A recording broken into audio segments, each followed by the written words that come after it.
Welcome to the Knowledge for Men show. Your life will never be the same. Your level of success will seldom exceed your level of personal development. I want to die empty of regret. I want to die empty of my best work. We don't understand who we are. Instead, we're living out somebody else's narrative. What one man can do, another man can do. If it's been done, it can be done again. Being yourself and being your truest, most authentic self in every moment. If it scares you or makes you a little afraid, do it. Follow your heart and your gut. The first stage, I think, is finding you, like finding out who I am today. Stuff will not work. You will have things that fail. Success is when you're a happy, fulfilled person. How do you define success? It's your life, and you are the creator of the movie script that is your life story.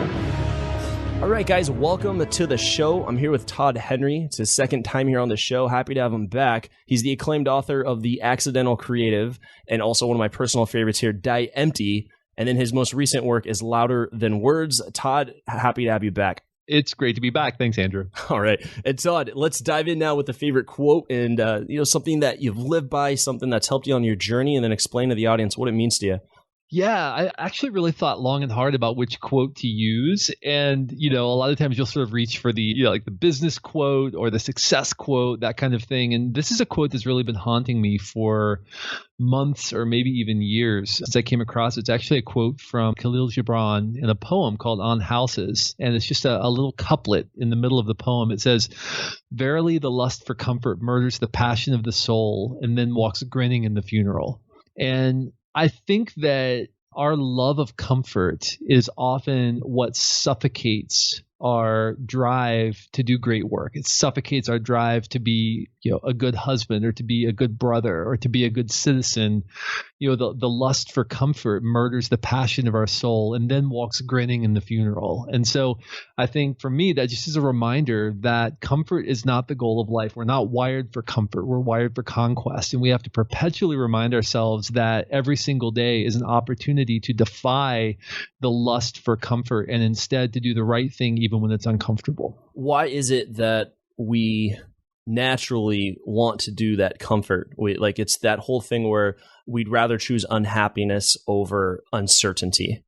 Yeah, well, I think in many ways, I think that we convince ourselves, and I think so many things, especially in Western culture, are set up to convince us that the goal of life is comfort, right? I mean, you climb the ladder. Why? Not so you can have more impact, not so you can be more generous, not so you can have more influence and have a longer lever to do good in the world. We convince ourselves that the goal is to climb the ladder so we can be comfortable, so we can live in a bigger house and drive a nicer car. The assumption is that everyone drives the nicest car they can drive, right? The nicest, most comfortable car that they can afford. The assumption is everybody lives in the biggest house they can afford to live in. They wear the nicest clothes they can afford to live or to wear, because that's what we do in Western culture. Is we assume that the goal of life is comfort. It's I conquer so that I can be comfortable. And I think that actually goes against what I have discovered makes people truly content in their life. Not necessarily happy, but content, right? Which is a very different thing. You can be content and maybe not always be happy, because I think happiness is situational, but contentment is deep and abiding, and it's joy versus happiness, which is a very, very different thing. So what are your views on retirement? I do believe that there comes a time probably in most people's lives when they do need to slow down a little bit, not because if they don't have to, I don't think that they should. I don't personally plan to retire unless I have to retire. I mean, I plan to be working for the rest of my life. I might slow my pace a little bit, right. Because, physically, mentally, I may or may not be able to keep up with everyone else. I don't know. I hope I can if I take care of myself, right? But, this idea that at some point, the goal is to save up enough money so I can what? So I can not work and just get up and go drink coffee and go knock a golf ball around all day. Like, to me, that sounds like a life of drudgery, quite frankly. Again, I think we're wired to contribute. I hope I'm working till the day I die, even if I'm not earning money, that I'm working. I'm doing something that's contributing contributing to the people around me, that I'm mentoring people, that I'm building into people. I'm writing, hopefully, still creating art, still making books or teaching in some capacity. Like I would love to be doing that until the day I die. And I'm hopeful that I'll have I'll be graced with the ability to do that. But regardless of what that looks like, what that work looks like, I think we're wired to work. And you see this, I don't have the stats in front of me. I wish I did. But you see this in a lot of studies of people who do retire. And you see that people, especially men, tend to die earlier if they retire, Yes.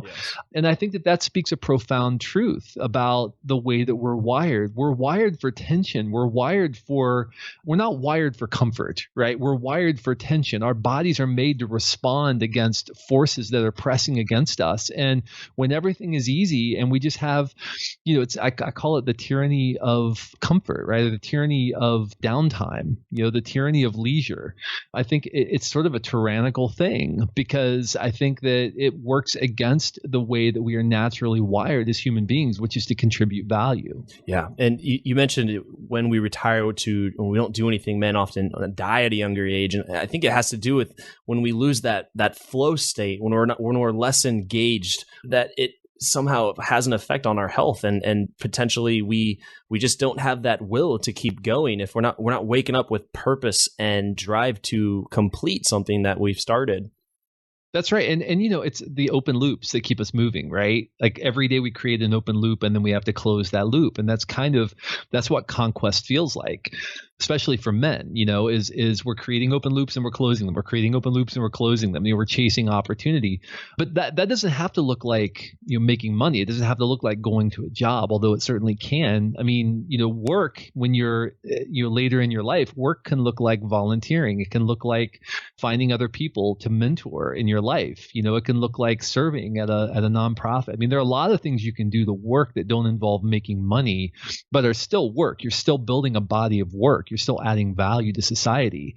And, I think that we're wired I know that we're wired for that as men, and we need to be doing that. Yes. Keeps us engaged. And I feel like different styles of work where maybe in your younger years, 20s, 30s and such, where you're really the warrior, you're doing a lot of the hands-on work. And if you look at a lot of these older guys, some of the most successful men financially on the planet, the Buffett, the Gates, the Branson, the Jean-Paul Degere, these are billionaires, titans in their industry. They're still working today, but not at the same capacity that they were working at when they were younger. That's right. Chairmans rather than right. Absolutely. And listen, I don't mean to in any way imply that it is wrong to enjoy what you have earned, right? Or it's wrong in any way to enjoy the comfort of the surroundings. Comfort is a byproduct of doing what's necessary.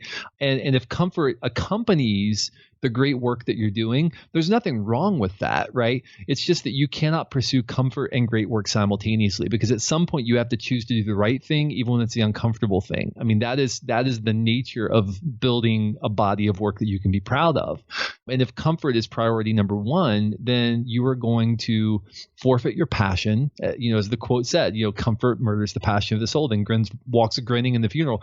You're going to forfeit your passion. You're going to forfeit your vision. And ultimately, you're going to forfeit your body of work. You're going to abdicate your body of work, and you're not going to build a body of work you can point to with pride and say, yes, that represents the sum of what I'm capable of. I just want to highlight what you said there. You cannot pursue comfort and great work simultaneously. So that leads to, you have to make a choice. Which one are you going to select here? That's right. And you can experience comfort, right? I mean, I assume you're sitting in a comfortable chair right now. I know I am, right? I'm not intentionally making myself uncomfortable for the sake of it, but it's at some point, and I'm sure that anyone listening right now, I know I can certainly think of times in my life where I can either do the right thing and put in the extra hour, put in the extra time, put in the extra effort and do the right thing, or I could just kind of take the comfortable route and cut a couple of corners and just call it quits and call it a day. And I know that I have taken that comfortable route, at times in my life. And I look back on those moments with regret, because I realize that wasn't really who I am. That's not what I'm wired for. And in the moment, it was a chase for comfort. But in the long run, it's a forfeiture of our body of work. Yeah. And so I'm wondering now, we're really calling the warrior, like the archetype in man, like to take action, to move forward, to accomplish, to conquer. how do you deal with, I want to say, suffering? Like how do you, I'm not associating with like hard work is often always related with suffering, but there are moments where you kind of are, where you're really pushing yourself to a very high level. How do you deal with that? And how do you advise men to work through that when they're really pushing themselves to a high limit to achieve that next great big thing, or perhaps even a student about writing or working on a project, and to navigate through that challenging time? Yeah, well, it sounds like a really flippant thing to say, because I know that there are people who are suffering in great ways. Maybe there's some kind of a disease they're suffering through, or maybe they're suffering through a significant financial loss or something like that. Sure.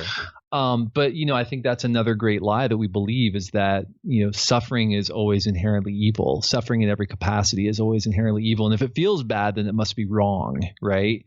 I do believe that suffering ultimately, I believe, produces character. That's sort of the outcome of character, or the outcome of suffering, is that it builds something in us. And I don't know how many people you've met who have been through significant suffering in their life and they've come out on the other side.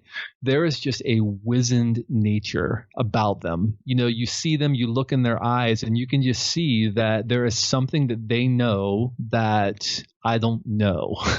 And I think that is the result of having to endure, stare deeply into the eyes of suffering and walk through it with no choice of their own, and come out on the other side and recognize that there is hope on the other side of suffering, that there is an ultimate end that in some ways sort of justifies the means of getting there.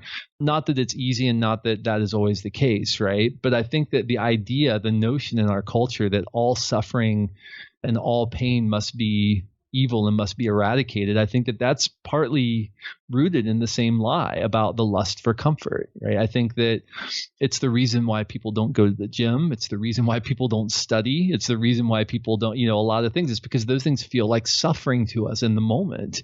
But it's only through suffering that we learn about who we are, when we have to walk through that deep abiding suffering is when we really figure out who we are, what our character is made of. And we come out on the other side knowing ourselves in a deep and profound way. And I think that's what I mean by that wizened nature, that when you look in some of these eyes, it's like this person knows themselves. They know their limits because they've tested their limits.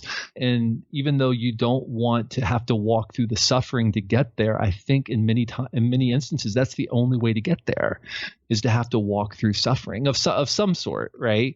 I'm not saying you have to, have a terminal illness or something like that, but I mean, you have to go through some form of suffering in order to test your character and figure out what you're made of. Yeah, it sounds like the hero's journey. Like in the middle there's this point where there's this extreme odd or challenge, the battle, the fight with the enemy, and just on the other side of that big challenge is the greatest lesson or gift or reward for that hero in the journey.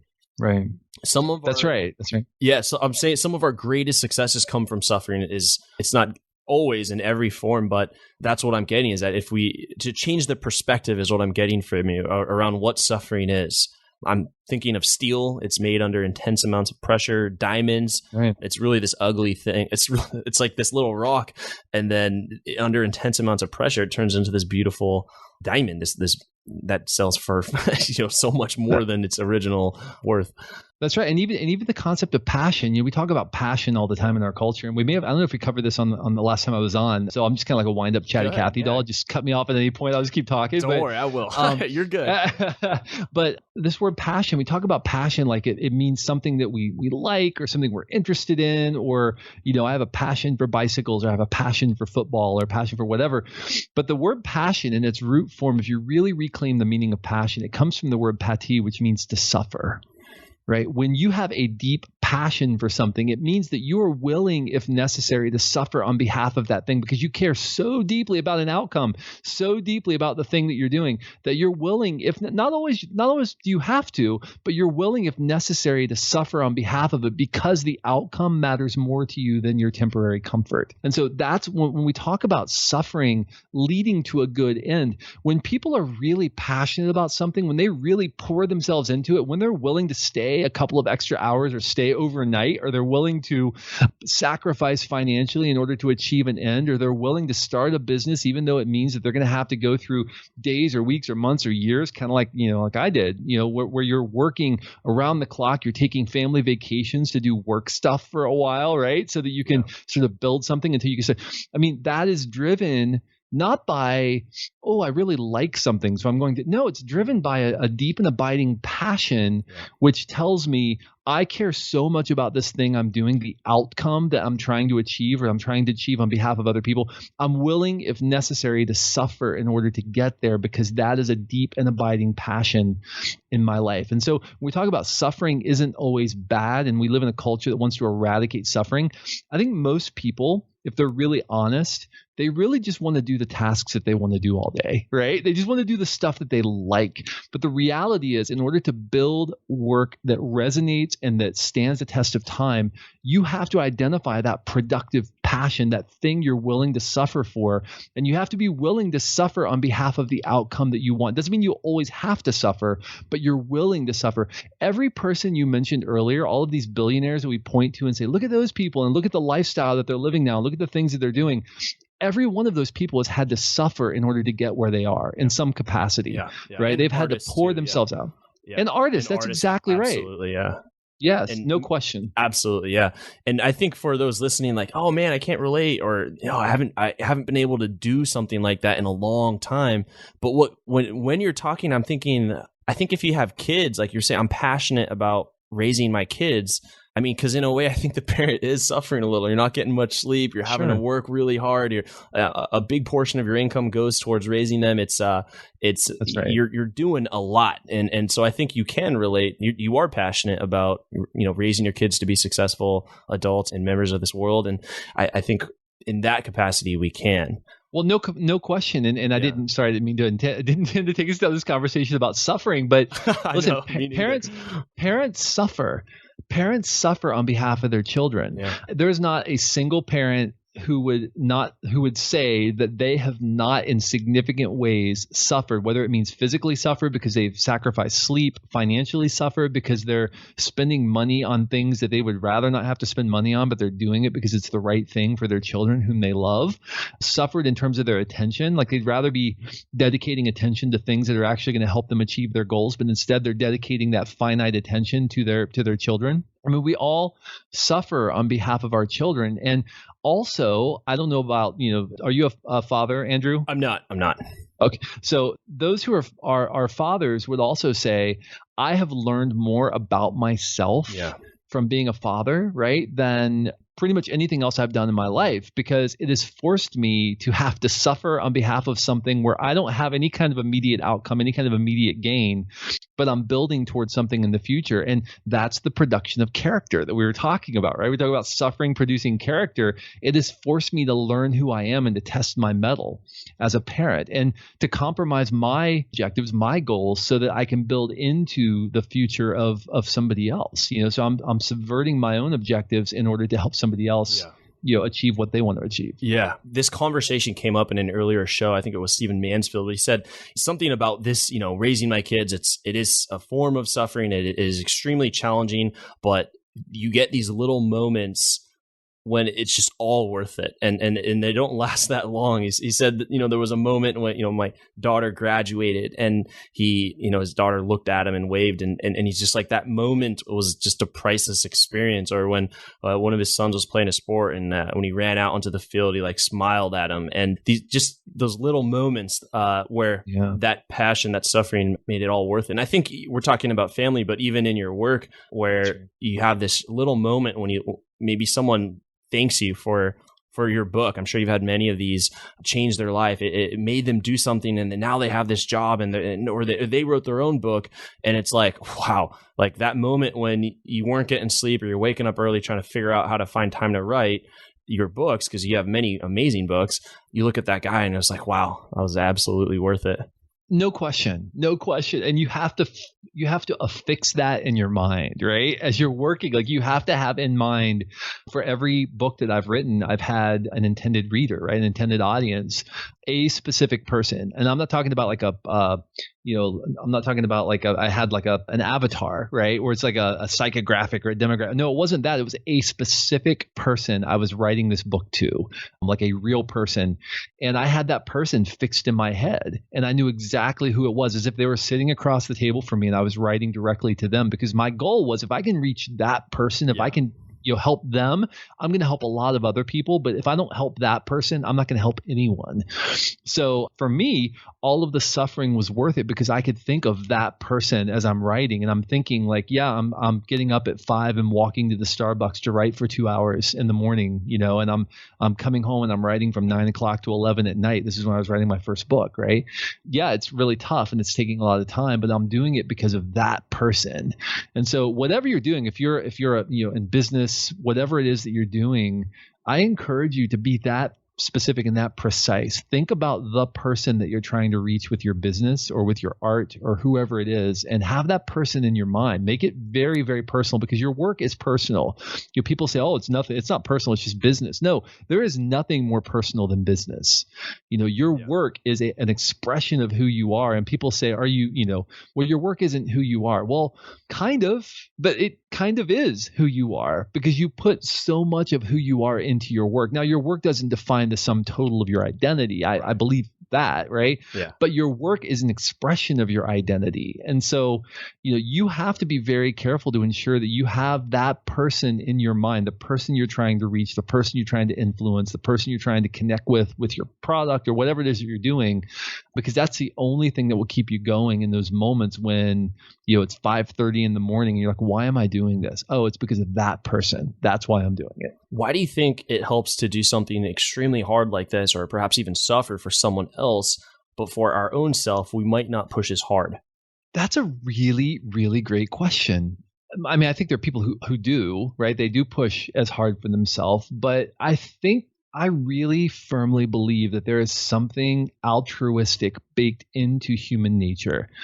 You could call it love, right? It's the willingness to subvert your own interests for the sake of someone else. I think there's something deeply true about the way that we're wired. I think we are wired to love at the root of it. And I don't think that it is culturally acclimated into us, right? I think there is something deep in our nature that tells us it is better to, for example, it is better to lay down your life for your comrade in battle than it is to throw down your gun and run away and save yourself, right? Something in us tells us there's something about emptying yourself, something about laying yourself down that is deeply right and true. And so I think that applies in business as well. I have a friend, Ben, who asked a really interesting question one time. I had heard him do a talk about what he does. He's a brilliant, brilliant guy. He has led the production of videos for all these amazing, tours and all these incredible artists. And he just does such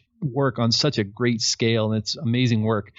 But he said one thing he always asks himself is, whenever he's making something, am I loving people through my work, or am I using them through my work? Am I loving them with what I'm making, or am I just using them to achieve some end? Wow, interesting. And yeah, and I think that's a really interesting question for us to ask, because I think people catch on really quickly. If you're just using them, if you're just doing something to get something out of them, I think people lose interest in you really quickly. Yeah, because especially today, I think people can sniff out inauthentic work pretty quickly. But there's something baked into us that resonates when somebody empties themselves, when they do something generous, right? When they do something that is not in their self-interest, it is instead to try to serve the other person. There's something that just resonates as deeply true to us. So I think that may be one reason why we're willing to suffer on behalf of other people when we won't necessarily sometimes do it for ourselves. I think it's because something in us recognizes that there's something deeply beautiful and true about that act of self-sacrifice. Yeah. In this process of doing something, creating something, going after something, building something, there's always going to be some failures, some challenges along the way. I'm wondering, how do you view failure? How do you take it and use it to move forward or learn from it? Or what are some of your thoughts on failure? failure sucks, right? I mean, to be really honest. Up, let's be honest. Yeah, I don't like to fail. I hate failure. I've had many failures in my recent career, where despite my best efforts, despite the fact that I put everything I had into something, it just, for whatever reason, it just didn't go. And that happens. I mean, it happens to everyone. And that's one of the things that I have learned about failure is that it's really important in times of failure to have other people around you who can give you perspective. Because I think most people, when they fail, think that they're the only one who has ever experienced failure on that scale, right? They think, oh, I'm the only one who's ever been through this. And when you have people around you to give you perspective, you suddenly realize everybody experiences failure. And failure isn't always your fault either. Sometimes it's just a matter of timing. Sometimes it's a matter of, it wasn't the right fit for whatever reason. It's not always your fault when you fail, but it is always your responsibility to learn what you can from that time of failure. There was a story that I actually just wrote about in the new book that I'm putting out. It's kind of an apocryphal story. I don't know if it's really true or not, but it was about Thomas Watson from IBM. Okay. I think it was Thomas Watson. I'm pretty sure. Actually, it's been a matter of months since I wrote it. But I'm going to tell us as if it is, right? Okay. Who, he had an employee on his team who had lost $600,000 for the company and made a bad decision and came in and sort of asked him what happened. The guy explained himself and he said, okay, all right, well, you talked about what he'd learned. He said, all right, don't let it happen again. He walked out. And as soon as he walked out, his associate said, aren't you going to fire him? He just lost $600,000. He said, why would I fire him? I just paid $600,000 for his education, right? Yeah. Wow. And I think that's a really good lesson in how we should treat failure. Failure is only failure if we don't learn something from it. And we've heard that before. And unfortunately, in our culture, I think especially in the business climate today, that's been morphed and twisted into something that looks like, well, you got to fail. You have to fail. If you haven't failed, I don't trust you, right? I think that's an unhealthy morphing of that principle because the goal is never failure. Failure is terrible. We should never aim to fail. Like I would love it if I never had to fail. I just succeeded with everything I did. That would be great. Right. And I can learn from success as much as I can learn from failure. That's great. But failure is only truly failure if two things. Number one, if you don't learn from it, so you keep repeating those mistakes over and over again, you don't do a postmortem. Or secondly, if you allow that transitive property to become an identity that you wear around your neck. Martin Seligman, the positive psychologist, said that there are basically three things we do with narratives that creep into our lives. We make them permanent, we make them personal, and we make them pervasive, right? So we fail and we make them personal. We say, I failed, therefore I must be a failure. Right. And we wear failure as a noose around our neck. We make them permanent. I failed once, so I will fail always. And we begin to believe this narrative. Or pervasive. I failed here, so I will fail everywhere. And we don't do this consciously. It's just these little narratives begin to creep into our lives. They begin to become a part of how we see ourselves in the world. So I believe the only way that failure is a bad thing is if A, we don't learn from it, or if B, one of those three things becomes true about us and our failure begins to morph into a way that we see ourselves in the world. And when that happens, again, we begin to abdicate our contribution. We don't put ourselves fully into what we're doing. And so, don't aim to fail, but if you do fail, make sure that you're learning from it and that you don't make the same mistake twice. One-time events are not who we are. They do not define who we are. That's what I'm getting here. When that's absolutely right. And I would even say multiple time events, right? Like yeah. I would say even failing multiple times, it doesn't define who you are. Some of the greatest successes in human history have failed multiple times, right? Some of the greatest successes in human history went to their deathbed thinking they were failures, which is incredible if you think about it. Like Herman Melville, I can't remember the paltry number of copies of Moby Dick that were sold in his lifetime, right? But yeah, Vincent Van Gogh. It was not. Vincent Van Gogh is another great example, right? Here's a guy who thought he went to his grave who went to his grave thinking he was a failure as a commercial artist, and his paintings now sell for millions of dollars. So, I think we have to be really careful. We don't get to choose our legacy. Our legacy is backward assembled for us. after we die, right? So a lot of people are so obsessed with their legacy. You don't get to choose your legacy. All you get to do is choose how you engage every day. Somebody else is going to tell your story after you're dead, and that's fine. They have the right to do that. You don't get to choose your legacy, but you do get to choose how you engage every day. Yeah. One of the things I really, and I don't know if I want to say enjoy, but I find very impactful is the conversation that you have about contemplating death. And like, I'm wondering, like, what is a way that people can do this, and what is the value in contemplating your death? Because it's a dark topic. People don't like going there. It's obviously the worst things that can happen. But how can we draw value from that experience that is all destined for everyone? Yeah, I mean, that's the thing. I mean, you just said it. Like, everybody is going to die. Everybody listening to this right now, even no matter how much we deny it, every one of us is going to experience death at some point. Unless Elon Musk comes out with something. That's right. We might have a chance here.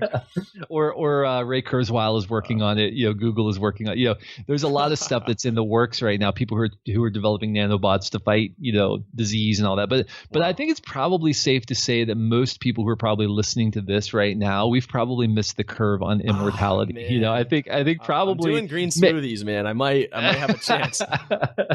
I mean, you never know, right? I mean, anything can happen. But okay. I think, I am of the opinion probably within the next 100 years that the arc of a human life is going to look very, very different. I mean, I think, within 100 years, like my kids' probably, could potentially live 1,000 years. I don't know. Who knows? Which is, I know. It's pretty amazing to think about, and then think about what happens with resources, think about what happens with, how do we determine, what happens to the workforce, right? I mean, many of us may not be working, probably won't be working at that point because of artificial intelligence. And what does that mean about, all this stuff we talk about with leisure and Terminator? It's happening.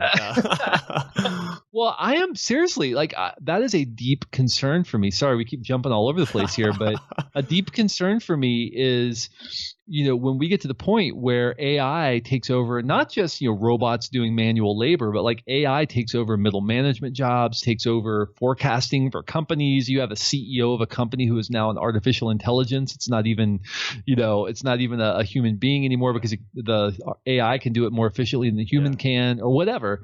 Well, Salesforce is already kind of like, this AI for businesses. Absolutely. And it has replaced jobs. Yeah, absolutely. And so now what's going to happen when we don't have to work anymore because all this value is being created by these, intelligences, and we suddenly have a lot of leisure time to make stuff or to create or to whatever. I think this conversation about comfort and suffering and some of these things is going to become so much more important. I think the philosophers in our culture are going to become much more important at that point, because we're going to have to decide, what do we value as a culture, and what are we going to do with this free time? But anyway, as it relates to death, yes, we have a finite amount of time on this earth. We have a finite number of days to spend on behalf of the things that matter to us. And I believe the great lie that we all believe is that we'll always have tomorrow. We'll always have tomorrow to do whatever's important to us today. I'll have tomorrow to make that, to have that conversation with that person. I'll have tomorrow to start my initiative. I'll have tomorrow to reconcile with my parent that I haven't talked to in 2 years, or whatever it is, right? We believe that we'll always have tomorrow. And that is a great lie, because we're storing up these tomorrows. Meanwhile, it's like we have a hole in the bottom of our bank account, right? And all these tomorrows are draining out the bottom. Like we don't know. I don't know if I'll be alive in an hour, Andrew. I really don't. I think that's the craziest. I think that's the craziest part is we often think that we're guaranteed to live. We look at the average life expectancy and go, oh, okay, so then, what is it, 75, 78? I think it's 78 or 80. And then we go, okay, and we subtract that by what we got and we go, okay, I got this much time. But the reality is everyone listening, and you and I included, know people who have passed away in the last year or 2 years, 3 years. And some of them could have been very close. I know for me, I had lost several family members last year, and they did not live, unfortunately, till the average quote unquote life expectancy. That's right. And so we cannot take for granted that we will always have tomorrow to do what we know we want to do today. We can't. So have that conversation today. It drives my kids crazy, but I kiss them every day, right? When I see them, I have like a ritual. Like I do that with my kids because, I don't know if it's going to be the last time I see them. I tell them I love them every day. I don't know if it's going to be the last time I see them. And so I try to make little disciplines out of ensuring that I'm living my life in such a way that if I do have regrets, I'll regret things I do, not things I didn't do. And I think so many of the things in our life that we end up regretting deeply are the chances we didn't take, the things we didn't initiate, the conversations we didn't have, the moves we didn't make, the things that, where we were making mistakes of omission, not commission. But if you talk to people who are later in life, they will tell you that the things they regret the most are the things that they were too afraid to do. Not the things that they did, not like, oh, I moved to that city and that was really a big mistake. And boy, I really regret that. It wasn't that story because that led to something else, and they somehow seem to turn it into something positive in the end, right? But it's the mistakes of omission. I'll never know. What if I had done this? And I don't want what if carved on my gravestone. I don't want that to be the lesson of my life. And so, listen, I am very unlikely to build $1 billion empire at this point in my life. I mean, I'm like quickly approaching my late 40s, right? Like, who knows? Probably not going to happen, nor is that an aspiration for me. But I want my kids to know that they're loved. I want to impact as many people as I can with my work. I want to have as long of a lever as I can to impact people with the work that I do. And I want to create fiercely every day of my life. And so on my tombstone, I want he created fiercely, he loved well, and he died empty, right? And if I can have those three things be true of me, I will consider my life successful regardless of how much money's in my bank account on the day I die. Yeah. That was just beautiful what you want to put there. And just for the record, you look like you're in your early 40s, Todd. Let's dive into the knowledge round. Just want to ask you a few rapid fire questions here. So just kind of first gut level responses, short responses. So Todd, are you ready for the knowledge round? I am ready to go. All right. And so first question here is, and shorter responses here. I know for time, what advice would you give to someone who's feeling just really, they love this message, but they're not sure where to apply this intensity, this level of work, like they're lost? What is the thing inside of you that is right now, the thing that is burning inside of you that you need to do? Take one step toward that thing, whatever it is. I don't care what it is. I don't care how big it seems, how impractical it seems. Take one step tomorrow, because it's funny that one step, like building a business, starting an empire is like walking with a lamp in the middle of a fog, right?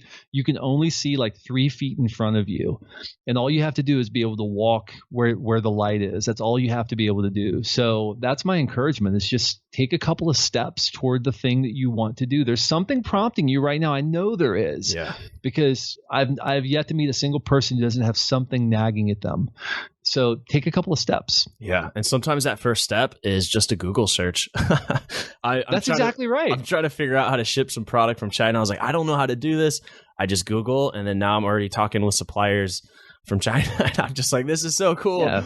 But there's a great quote from Steve Jobs. Yeah. He was interviewed in like 1990, I think it was. And he said, everything shifted for me the day I realized that all of this stuff around us, everything around you that you think is so amazing, was all made up by people who are no smarter than you are.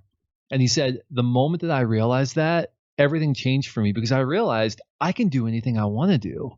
I just have to do it. I just apply myself to it, and I can do anything I want to do. And I think that's an incredible mindset for us to adopt. Wow. It's very liberating, to say the least. What do you think is holding most men back from becoming stronger, grounded men today?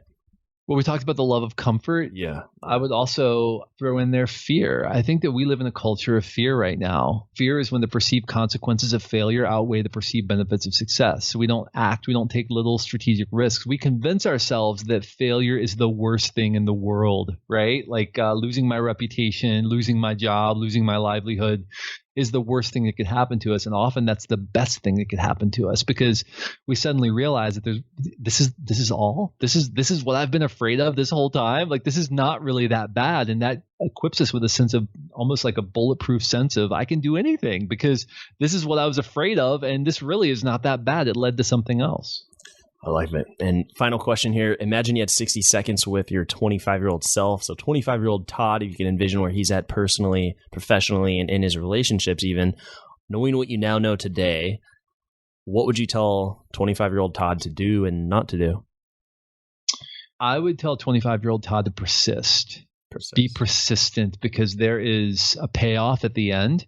Even though you think you're crazy right now, you're not crazy. Just keep persisting, keep doing what you're doing, stay true to yourself. surround yourself with wise counsel. I know I'm giving you a lot of things I would tell myself, but no, it's all surround good. Surround yourself with wise counsel because you're going to need some perspective. Yeah. And you're not crazy. I think a lot of us, especially people who tend to be entrepreneurial by nature, I think that something inside of us, this little voice, this little accusation wants us to believe that we're crazy for thinking what we think, because very few people around us, like everybody around us seems perfectly comfortable just getting the job, buying the car, having the house, doing the thing. Right. And something inside of us is not content with that. And we think we're crazy, but that longing is actually, I think it's a beautiful thing. And I think it's a very natural thing. And I think that we have to recognize that it's okay to not want to live life on everyone else's terms, to not settle in. I heard Kevin Kelly quote Donald Knuth, the computer theorist. He said, the problem is that we gain a little bit of insight early in our life, and then we want to optimize around that insight. We want to optimize our life too early. He quoted Donald Knuth, who said, premature optimization is the root of all evil. And I think many men, especially in our 20s, late 20s, early 30s, we start optimizing our life. We get a good job, we get our first promotion, then we buy a house and a car and the clothes and we move into a neighborhood and we start having kids and we optimize our life. And in the meantime, we stop listening to that little voice inside of us saying, hey, I'm actually calling you to something greater. I'm actually calling you to take some risks. I'm actually calling you to step out, to try something new. And we start comparing our life to everyone around us. And so, my encouragement to myself in my 20s would be, just because you don't look like everybody else right now, your life doesn't look like everybody else, persist, keep doing it. Be true to yourself, take the risks, and speak up, and then surround yourself with wise counsel. All right. Beautiful words. That concludes the knowledge round there. Is there any sort of preview or website or anything that guys could learn about? You said you're working on a new book. I am. Yeah. Book number 4 comes out later this year. It's actually on creative leadership. So leading creative teams. It'll be out, I think, in November is what we're aiming for right now. But if you want to stay up to date on that or anything else I'm doing, the Accidental Creative Podcast comes out every week. And that's probably the best way to stay in touch with me. So just search for it wherever you listen to podcasts. And then my personal website's toddhenry.com. All right. toddhenry.com or the Accidental Creative Podcast. Also, don't forget to check out his books on Amazon, The Accidental Creative, Die Empty, which has been so much of what we've been discussing in this episode. One of my personal favorite books. Actually, I've read hundreds of books. And then also his most recent work, Louder Than Words, Harness the Power of Your Authentic Voice. Todd, this has been a fantastic episode. I think your voice is really built for podcasting. Just FYI, it just sounds so good. And just with the message and just how you deliver. So it's been an honor having you here back on the show. Looking forward to interview number 3, potentially when you get your 4th book coming out. So, Todd, it's been a pleasure having you here on the show. Thanks so much, Andrew. And thanks for the great service that you're doing to men everywhere. Thanks for pouring yourself in and following your productive passion. Oh, thanks, Todd. Thank you for listening to the Knowledge for Men podcast. Hundreds of interviews and millions of downloads later, we're continuing to build an international movement, and we're just getting started. So if you enjoyed this episode, go ahead and leave a helpful review in iTunes because it really helps the podcast grow so we can impact even more men in the world who need this. Guys, this is all about living with purpose, where every day you only do things that matter to you. You wake up, live with purpose, and take massive action towards the life you want. And always remember, love the life you have while creating the life of your dreams. Go to kfmfree.com to get a surprise bonus I've made for my listeners. Again, that's kfmfree.com for something that's changed my life, and I'm offering it to you for free. Also, check out my Amazon best-selling books that I've written for you to help you crush life at kfmauthor.com. Again, that's kfmauthor.com to see all the books I've created to help you break through in life. This is your host, Andrew Farabee, founder of knowledgeformen.com, and I'll see you in the next episode.